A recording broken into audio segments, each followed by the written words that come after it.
하나님이 주신 말씀 함께 나누도록 하겠습니다. 갈라디아서 2장 20절입니다.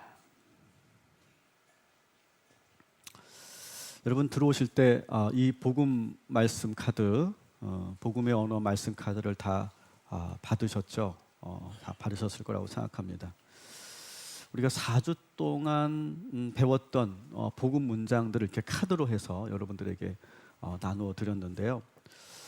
우리가 저희 때는 영어 공부할 때 영어 문장을 이렇게 암기 노트에 암기장에 이렇게 적어서 그걸 들고 다니면서 열심히 외웠던 그런 기억이 있습니다. 그때를 한번 떠올려 본 겁니다. 그래서 여러분들 이 말씀 암기 카드를 뭐 성경책에 끼워 놓으셔도 좋겠고, 그래서 수시로 성경을 보시면서 이 복음 문장을 여러분 외우시고 사용하셔도 좋겠고, 뭐 냉장고에 붙여 놓으셔도 좋을 것 같고, 뭐 공부하는 책상이나 사무실 책상 그런 곳에서도 여러분들이 잘 이렇게 비치해 두셔서 시간이 날 때마다, 눈에 보일 때마다 한 번씩 여러분들이 입으로 묵상하시고 또 선포하시고 일상생활에서도 한번 이 복음의 언어를 여러분 사용해 보시기 바랍니다. 그래서 오늘 우리가 4주 동안 했던 이 복음 문장들을 한번 우리가 다시 복습하는 시간을 가지려고 하는데요. 따라합시다. 하나님은 위대하십니다. 하나님은 우리를 사랑하십니다. 그래서 하나님은 예수 그리스도를 보내주셨습니다. 하나님은 우리를 자녀 삼아 주셨습니다. 하나님은 나의 아버지십니다. 주여, 나는 죄인입니다. 아주 주옥 같은 복음의 언어들입니다.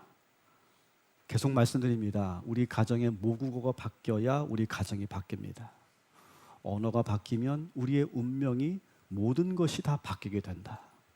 이 사실을 기억하시고 이제 우리가 중간 정도 왔는데 복음의 언어로 유창해지시기를 주님의 이름으로 축원합니다. 자, 한번 오늘은 이제 새로운 복음 문장을 우리가 듣기 전에 한번 눈을 한번 조용히 감아보시면 좋을 것 같아요. 그리고 저를 따라와 주시면 좋겠습니다. 눈을 한번 감으시고 여러분의 마음에 한번 집중해 주시기 바랍니다. 마음. 여러분의 마음에 집중해 보세요.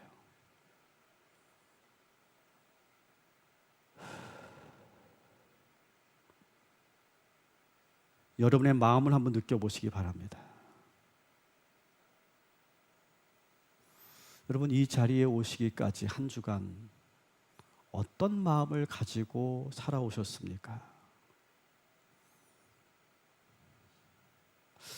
저는요, 이 아침에 이유를 알 수 없는 그런 불편한 감정이 제 안에 딱 들어오더라고요. 제가 설교를 해야 되는데 이유를 알 수 없는 불편한 마음이 제 안에 들어오더라고요. 그런 것처럼 여러분의 마음을 한번 잘 들여다보십시오. 지금 여러분 마음에 어떤 소리가 들리십니까? 느껴지는 감정은 무엇입니까?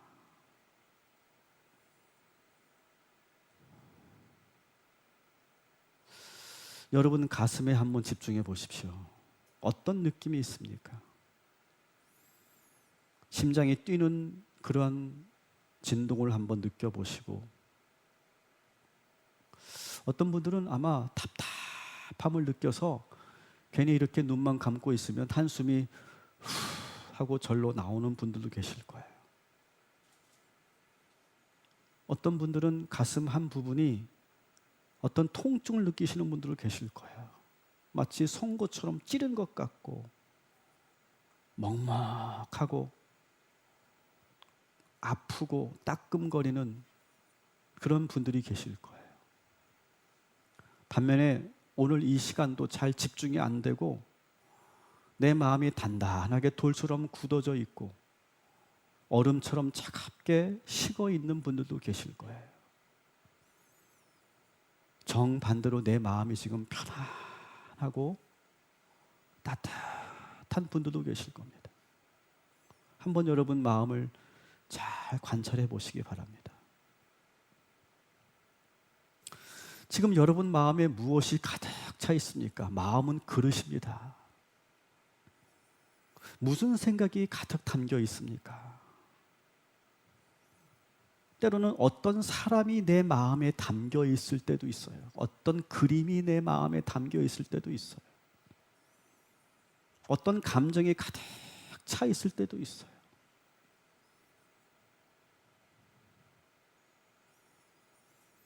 자, 이제 여러분에게 이제 본질적인 질문을 드리려고 합니다. 여러분 마음 안에 예수 그리스도가 계십니까? 주님이 내 안에 내주하고 계십니까? 한번 여러분 마음을 들여다보시면서 내 안에 예수님이 계시는가 한번 확인해 보시기 바랍니다. 그리고 내 마음에 정말 예수님이 계시다라고 확신하는 분들은 한번 조용히 손을 들었다가 내려주시면 좋겠습니다. 정말 예수님이 내 안에 계신다. 좋습니다. 한번 이제 따라합시다. 지금 내 마음에 예수님이 계심을 믿습니다. 아멘. 자, 이제 눈을 떠주십시오. 여러분, 이 작업은 제가 그냥 한 것이 아니라 성경 말씀을 근거로 여러분들에게 드리는 말씀이에요. 고린도후서 13장 5절 말씀을 한번 우리 같이 읽어보도록 하겠습니다. 너희는 믿음 안에 있는가? 너희 자신을 시험하고 너희 자신을 확증하라. 예수 그리스도께서 너희 안에 계신 줄을 너희가 스스로 알지 못하느냐? 그렇지 않으면 너희는 버림받은 자니라. 아멘. 저 보세요. 너희 믿음 안에서 너희 마음을 시험하고 너 자신을 확증하래요. 어떤 시험과 확증을 하라고 합니까? 내 안에 예수 그리스도가 계시는가? 그거를 날마다 확증하고 시험하라고 하는 거예요. 늘 점검하라는 거예요.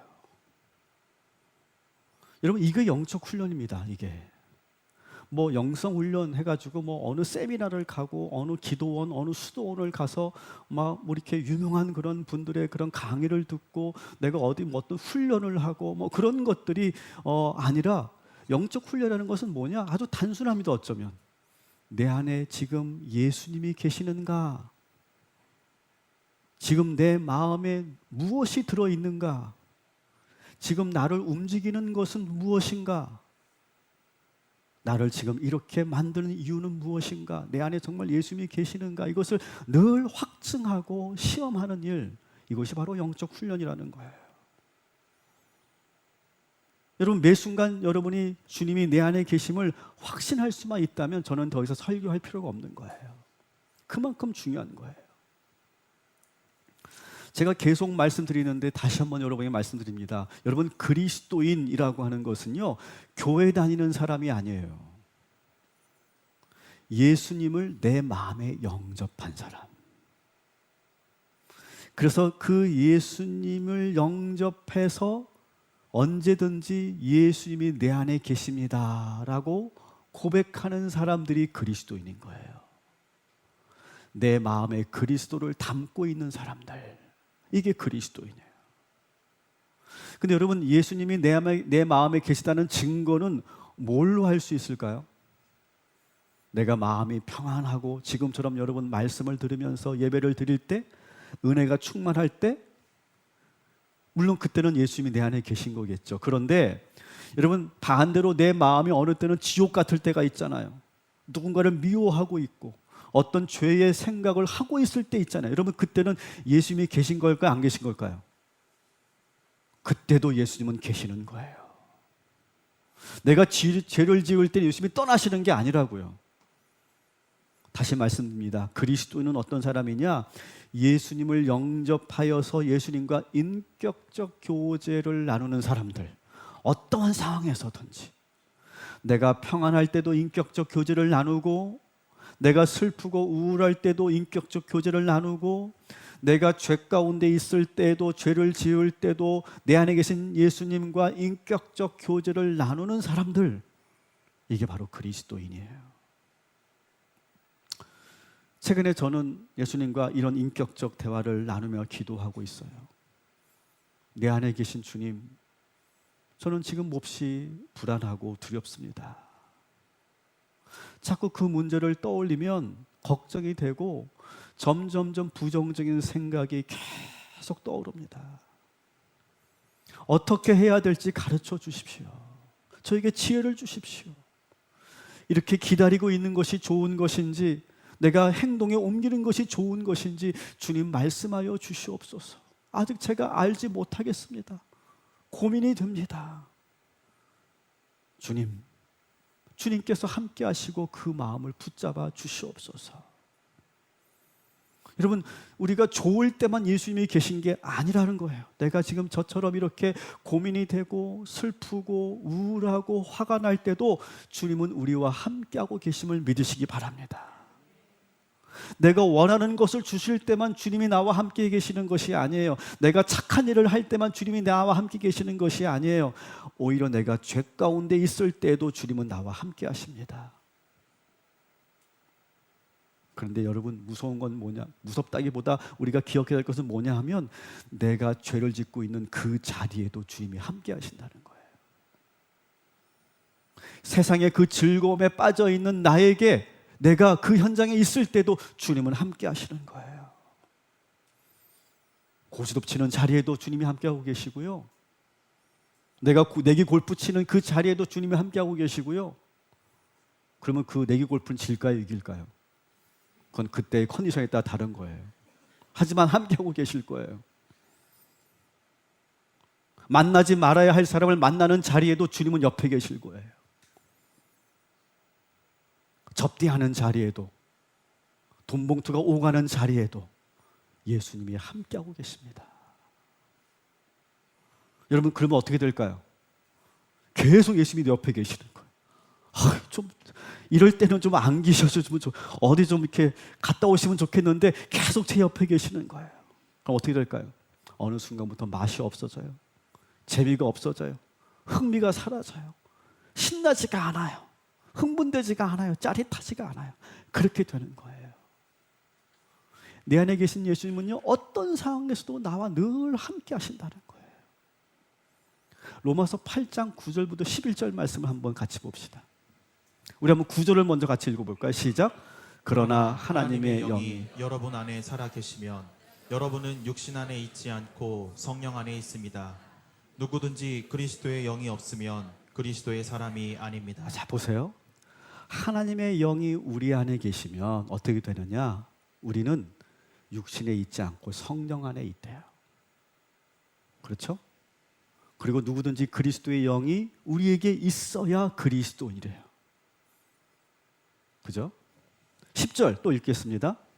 또한 그리스도께서 여러분 안에 살아 계시면 여러분의 몸은 죄 때문에 죽은 것이지만 영은 의 때문에 생명을 얻습니다. 아멘. 그리스도께서 우리 안에 살아 계시면 여러분의 몸은 죄 때문에 죽을지 모르겠지만 우리의 영은 살아난다는 거예요. 생명력이 있다는 거예요. 11절 또 보겠습니다. 예수를 죽은 사람들 가운데서 살리신 분의 영이 여러분 안에 살아 계시면 그리스도를 죽은 사람들 가운데서 살리신 분께서 여러분 안에 계신 자기의 영으로 여러분의 죽을 몸도 살리실 것입니다. 아멘. 예수 그리스도를 살리신 하나님께서 우리 안에 계시면 어떻게 됩니까? 우리가 죽지 않고 우리를 다시 생명력 있게 하신다라고 하는 거예요. 그 순간 이제 재미가 없어지고 맛이 없어지고 짜릿함이 사라지고 흥분되지도 않고 새로운 마음으로 우리를 변화시켜 주신다는 거예요. 여러분, 그런 놀라운 체험이 저와 여러분에게 있게 되기를 주님의 이름으로 축원합니다. 아멘을 크게 안 하시는데 그럼 무슨 재미로 살아요? 그런 마음일 것 같아요.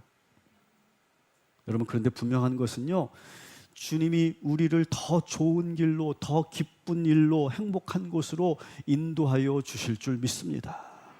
다시 말씀드립니다.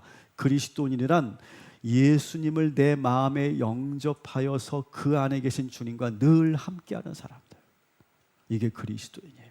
여러분, 한 주간 그렇게 그리스도인으로 사시기를 주님의 이름으로 축원합니다. 예수님이 내 안에 들어와 계신다라고 하는 표현은요, 구약에서는 거의 없는 표현이에요. 신약에서 처음으로 나오는 표현인데요, 이 체험을 처음으로 한 사람들이 바로 예수님의 제자들입니다. 제자들은요, 큰 혼란을 겪었어요. 예수님이 돌아가셨거든요. 그리고 부활하셨지만 얼마 지나지 않아서 이제 완전히 하늘로 올라가셨습니다. 이제 선생님이 계시지 않는 거예요. 선생님이 없는 이 제자들은요, 오합지졸이에요. 아무것도 할 수 없어요. 어떻게 해야 될지, 무엇을 해야 될지 혼란스러운 상태예요. 그런데 놀라운 일이 일어났어요. 예수님이 곁에 안 계시는데 자기들이 어느 순간부터 예수님처럼 말하고 예수님처럼 능력을 행하기 시작합니다.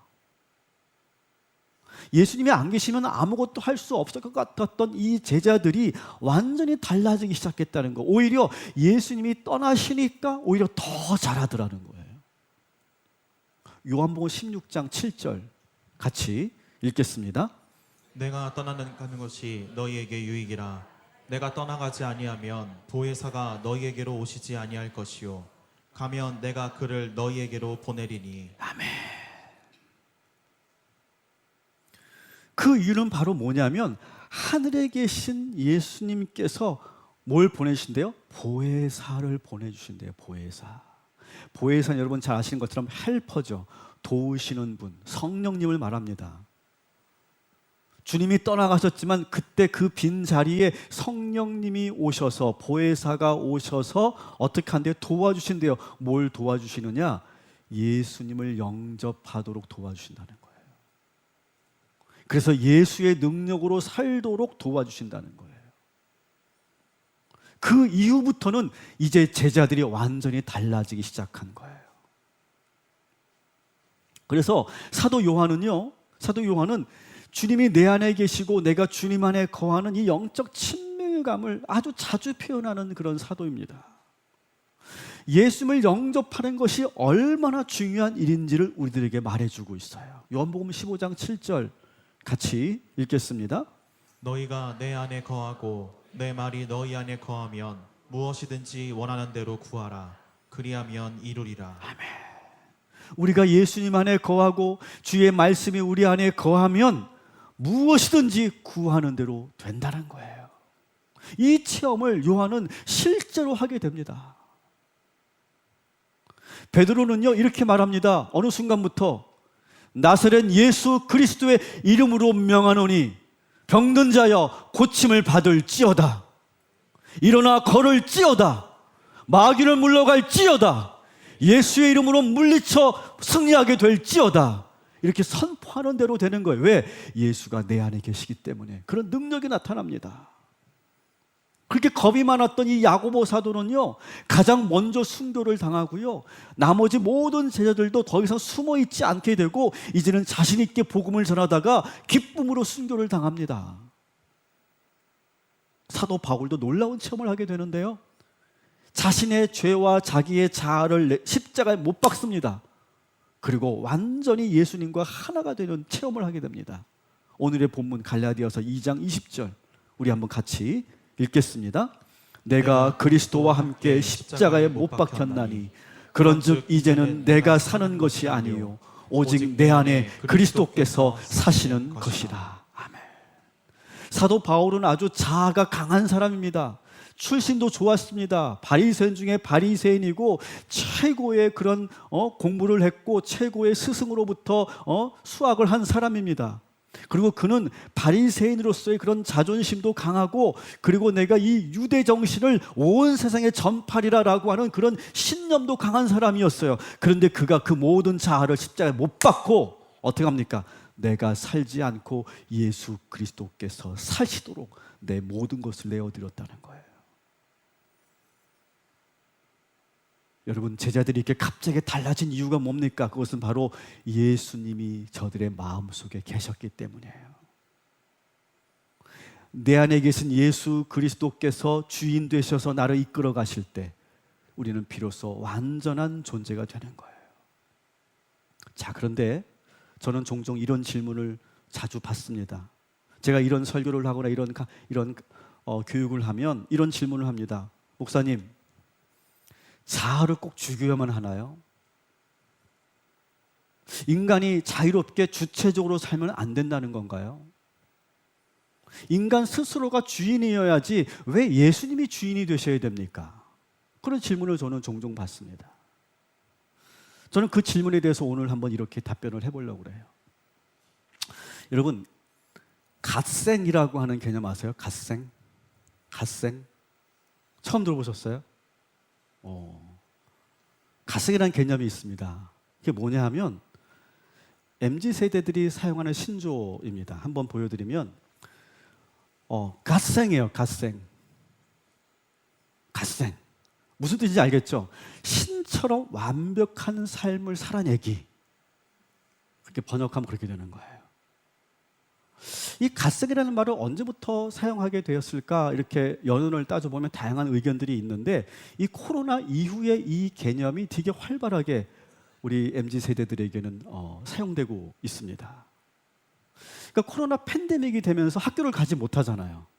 회사도 가지 못합니다. 재택근무를 하게 되죠. 온라인 수업을 하게 됩니다.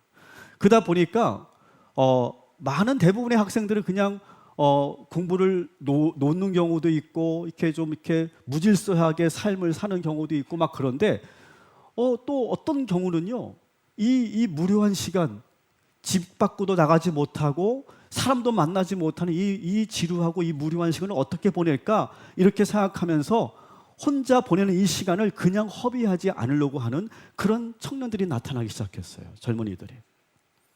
그래서 스스로 아침 일찍 일어나서 규칙을 세워서 공부를 시작하고 운동을 하고 그러면서 긴 팬데믹 시간을 건강하게 뭔가 자기 개발을 하면서 그러면서 살아가려고 하는 노력을 했어요. 그러면서 각종 유튜브나 SNS에 자신이 열심히 살아가는 모습을 컨텐츠로 올립니다. 또 그걸 또 보는 MZ세대들이 또 그것을 보면서 도전을 받고 또 그렇게 올리는 사람도 스스로 이렇게 올리니까 동기부여가 돼서 더 열심히 하게 되고 그런 붐이 일어나면서 갓생이라고 하는 그런 신조어가 만들어진 거예요. 저도 가끔 이 갓생러, 그러니까 그렇게 갓생을 사는 사람을 갓생러라고 하거든요. 이 갓생러들의 그 유튜브 채널을 가끔 들여다가 보는데 젊은 친구들이 정말 열심히 사는 모습이 정말 많이 나와 있어요. 한번 유튜브에 갓생 쳐보세요. 엄청 많습니다. 엄청 많아요. 제가 가끔 보는 컨텐츠 중에 하나가 이런 거예요. 의대 학생인데 공부하는 그 브이로그를 찍습니다. 그래서 한 12시간을 쉬지 않고 공부하는 거예요. 진짜 리얼이죠, 리얼. 그냥 공부만 해. 뭐 대화하는 것도 없고 뭐 하는 거 없어. 그냥 공부하는 걸 그냥 그대로 찍는 거예요, 그냥. 그걸 계속 보고 있으면 나도 공부하고 싶다. 그런 마음이 들어요. 공부해야 될 것 같아요. 근데 진짜 리얼로 의대생들이 얼마나 공부 열심히 하겠습니까? 12시간을 꼬박 앉아서 공부하는 거예요. 정말 대단하다 이렇게 탄성이 나올 정도로 정말 열심히 공부합니다. 또 어떤 친구는요 모닝 미라클이라고 하는 개념이 있는데요, 아침 일찍 일어나서 자기가 정해놓은 시간에 자기가 하는 운동을 계속 루틴을 가지고 하는 거예요. 헬스를 하든 러닝을 하든. 그러면서 자기의 몸을 아주 건강하고 아름답게 만들어 갑니다. 그래서 이렇게 한 달을 하고 두 달을 하면서 6개월을 하면서 자기 몸의 변화를 막 올려놓는 거예요. 근데 정말 놀라운 변화가 막 그 몸에서 나타나면 그걸 보면서 와, 나도 저렇게 해야 되겠다. 그런 마음이 들게 하는 거죠. 먹는 것도 이 친구들은요 아무나 먹지 않습니다. 절대 라면 먹지 않고 술 먹지 않습니다. 철저하게 식단 관리하면서 칼로리 계산까지 하면서 그러면서 그렇게 건강한 그런 음식을 자기들 직접 만들어서 해 먹으면서 그렇게 살아가는 거죠. 그러니까 이 컨텐츠를 보는 이 구독자들은요 더 자극이 되죠. 이 갓생을 시작하는 사람들이 그래서 점점 많이 늘어나고 있다는 거예요, 주변에서. 여러분 표정은 우리 아이들은 안 그런데 그런 표정입니다. 그러니까 스스로 건강하게 살아보려고 하는 그런 많은 노력들이 사실은 우리 MZ들에게 있다는 거죠. 그러니까 우리가 MZ 하면 왠지 나약하고 이기적이고 자기중심적이고 그리고 뭔가 이렇게 소비적이고 뭐 그런 친구들일 거라고 생각하지만 그렇지 않더라는 거예요. 또 이 갓생을 하는 청년들을 보니까 이런 생각을 가지고 있어요. 환경에 탓하지 않겠다는 거예요.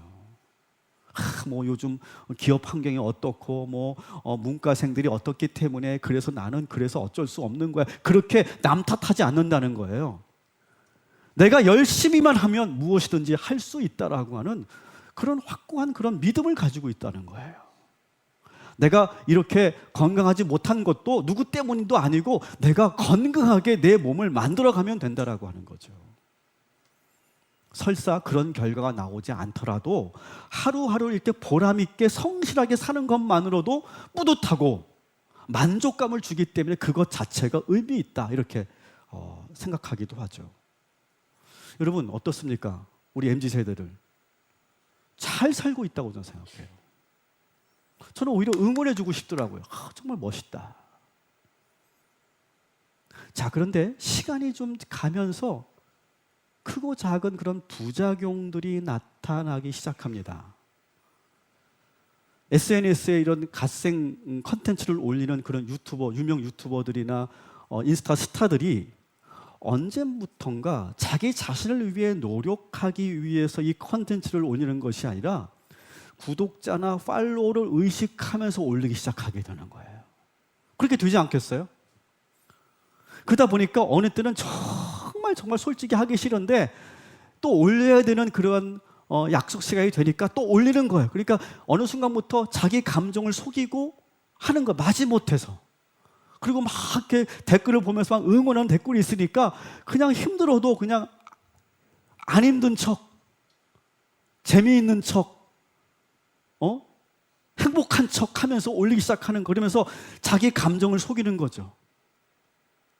그러면서 어느 순간부터 심리적으로 불안해지고 어떤 강박 증상이 나타나고 가면 우울증에 시달리는 경우가 종종 나타나기 시작했다는 거예요. 그래서 제가 어제도 어느 갓생 유튜버의 고백을 제가 봤는데요. 솔직히 그렇게 고백하더라고요. 어느 순간부터 내가 방향을 잃어버렸는데 그래도 구독자들에게 나의 이 연약한 모습을 보이는 것이 오히려 누가 될 것 같고 실망할 것 같아서 안 그런 척, 아무렇지도 않은 척, 여전히 나는 열정이 있고 행복한 척 하면서 올리는데 계속 그렇게 올리다 보니까 어느 순간부터 그러면서 갑자기 눈물을 쭉 흘리더라고요. 하나도 기쁘지가 않더라. 이렇게 컨텐츠를 올리지 않고 갓생을 하는 사람들이 더 많겠죠. 더 다수겠죠. 그런데 자기가 정해놓은 규칙을 막 열심히 가다가 어느 순간부터 그걸 지키지 못할 때 심한 자책감을 느낀다는 거예요. 나는 정말 왜 이러지? 나는 왜 이렇게 연약하지? 나는 왜 이렇게 의지가 박약하지? 막 그렇게 막 스스로를 막 자책하면서 남과 비교하면서 어떤 열등감을 느끼고 막 우울감을 느끼면서 힘들어하는 거예요. 내가 막 공부하면서도 내가 왜 이렇게 열심히 살아야 되는지 목적과 의미를 상실해서 깊은 회의감에 빠지는 그런 갓생러들이 하나둘씩 나타나기 시작하더라는 거예요. 이런 현상을 보면서 서울대 사회학과 서희정 교수 그런 말을 합니다. 이 코로나가 장기화되고 산업 환경이 변화되면서 우리 MZ세대들이 미래가 불확실해지면서 그 스스로 느껴지는 불안을 어떻게든 해소하기 위해서 열심히 살자. 그렇게 자기가 그 불안을 해소하기 위해서 더 열심히 가처럼 하나님처럼 신처럼 그렇게 완벽하게 살면 내가 잘 될 거야 라고 스스로가 위안하면서 자구책을 만들어낸 것이 바로 갓생이다. 이렇게 분석을 하더라고요. 또 다른 전문가는 그렇게 말합니다. 타인과 비교하고 그리고 강박에서 비롯된 자기 개발에 대한 그러한 집착에서 오는 그런 현상이다. 이렇게 말하기도 합니다. 임명원 단국대 심리학과 교수는 이 갓생의 문제가 뭐냐? 강박이다, 강박. 그러니까 내가 그렇게 정해놨는데 오늘 도무지 그렇게 할 수가 없었어. 그러면 잠을 이루지 못하는 거예요. 나는 왜 이런 것도 제대로 못하고 이거 정말 안 하면 난 정말 안 되는데 막 그런 생각이 들면서 자꾸 강박에 빠진다는 거예요. 그러면서 내가 남들에게 뒤처지면 어떡하나라고 하는 그런 생각 속에서 소위 이것을 FOMO라고 하거든요. Fear of Missing Out이라고 하는데 이것은 내가 뒤처질 것 같은 두려움. 주식에서 나온 용어인데 내가 그 주식을 놓칠 것 같은 두려움. 그런 거죠. 이 포모 현상, 어떤 그런 일종의 어떤 공포 현상에서 내가 뒤처지지 않을 거라고 하는 그런 불안감 속에서 너도 나도 다 뛰어드는 그런 현상. 이것이 바로 갓생의 또 다른 이면이다. 무조건 나쁘다고 말하는 것은 아니지만 그런 어두운 면이 있다라고 말하는 거죠. 다른 친구들과 내가 경쟁해서 내가 뒤처지면 어떡하지? 라고 하는 두려움에서 온 사회적 현상. 제가 오늘 이 갓생을 길게 말씀드리는 이유가 있어요. 이 갓생의 기본적인 철학은 뭡니까? 인간 스스로 열심히 완벽하게 노력하면 무엇이든 성취할 수 있다. 이렇게 정신승리하는 거예요. 인간 스스로 행복해질 수 있다. 노력하면 얼마든지 이루어낼 수 있다. 라고 생각하는 거죠. 한번 여러분 이 생각을 한번 우리가 다시 한번 돌아보자는 거예요. 여러분 사실 젊은 세대들만 이렇게 갓생을 살려고 하는 게 아닙니다. 우리 40대, 50대, 60대도 70대도 우리는 갓생의 삶을 살기를 원하죠. 잘 살아보려고 합니다. 내 인생을 멋지게 한번 살아보려고 하는 욕구가 다 있습니다. 근데 여러분 우리 그리스도인들이 알아야 될 것이 있어요. 우리가 정말 행복하고 나답게 사는 길은요, 내가 스스로 노력해서 무엇인가를 성취하는 것이 아니라, 따라합시다. 하나님과 함께 예수님을 내 마음에 영접하고 성령의 도우심으로 그렇게 살아갈 때 진정으로 그것이 나다워지는 것이고 가장 행복한 갓생이 되는 줄 믿습니다. 소문자 갓이 아니라 진정한 하나님과 함께하고 내 안에 계신 예수 그리스도를 영접한 상태에서 성령의 도우심으로 살 때, 그때 우리는 진정으로 갓생의 삶을 살게 된다라고 하는 거예요. 여러분, 이 구원의 개념을 우리의 삶에 잘 적용해야 됩니다. 여러분, 우리는 어떻게 구원받았죠? 어떻게 구원받았습니까? 나의 노력으로 구원받았습니까? 나의 도덕성으로 천국 가는 거예요? 내가 열심히 노력하면 하늘나라를 갈 수 있는 겁니까? 아니에요, 여러분. 우리는 다 죄인일 뿐이에요. 오직 하나님의 은총으로만 우리는 구원받았다라고 하는 개념. 이 개념은요, 이 갓생과 비교해 보면 무엇이 지금 여기에 결핍되어 있는가를 우리가 알 수 있는 거죠. 여러분, 우리는요, 신처럼 완벽하게 살 수 없어요. 그렇지만 내 안에 계신 예수님과 함께하면 우리는 기쁘게, 그리고 하나님이 주시는 그런 놀라운 변화로 우리가 새로워지는 줄 믿습니다. 여러분, 그래서 오늘 이 복음의 문장을 여러분 입술로 선포하시기 바랍니다. 따라합시다. 예수님께서 내 안에 계십니다. 예수님이 나의 주인이십니다. 그래서 이 말씀이 복음인 거예요, 여러분. 내가 아무리 열심히 갓생을 살려고 추구하고 노력하고 완벽해지려고 해도 우리는 그렇게 될 수가 없습니다. 그러나 주님이 내 안에 계시면 진정한 갓생의 삶을 살게 되는 거예요. 한 주간 여러분, 그렇다고 해서 여러분에게 노력하지 말라는 말씀이 아니라는 것 여러분 잘 아실 거예요. 이 갓생의 이 세상의 이 철학을, 인간 이해를 여러분, 맹점을 여러분 이해하시고 예수님과 함께 동행하는 복된 삶을 사시기를 주님의 이름으로 축원합니다.